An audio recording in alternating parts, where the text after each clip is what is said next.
My name's Polly Findlay and I'm the director of Alma. I think that it is the case that in every new rehearsal room you're working with a different bunch of people who are all coming to the piece with their own set of questions and needs and modes of working. What I generally like to do is to spend some time around the table unpicking the world of the play, the rules of the play, so that we've got a kind of shared vocabulary for the world in which we're inhabiting.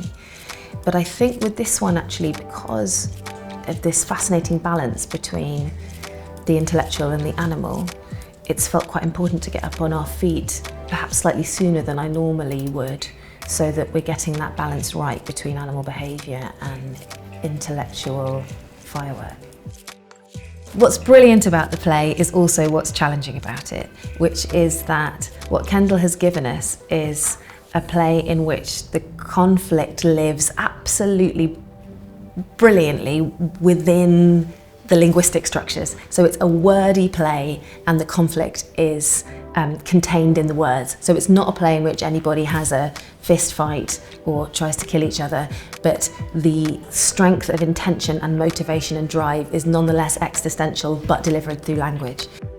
When Vicky Mortimer, the designer, and I were thinking about how to build a world in which the story of this play might unfold, we were thinking about a number of different things. And there is, of course, in some respects, a very obvious kind of televisual world in which we could have built.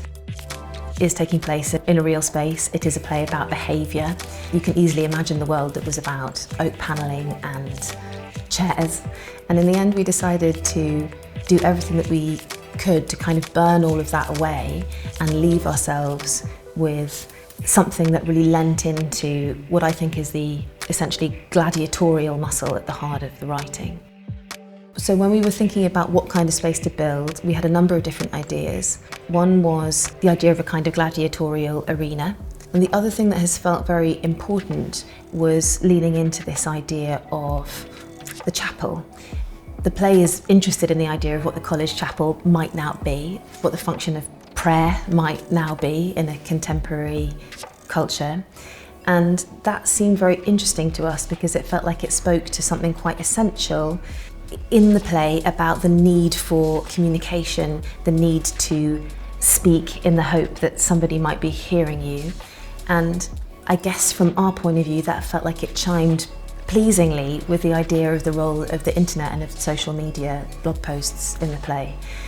We were very keen not to deliver a kind of internet play, a sort of high-tech play, but rather to try and place the idea of what the internet is for us in a kind of broader history or tradition, I suppose, of the way that humans behave.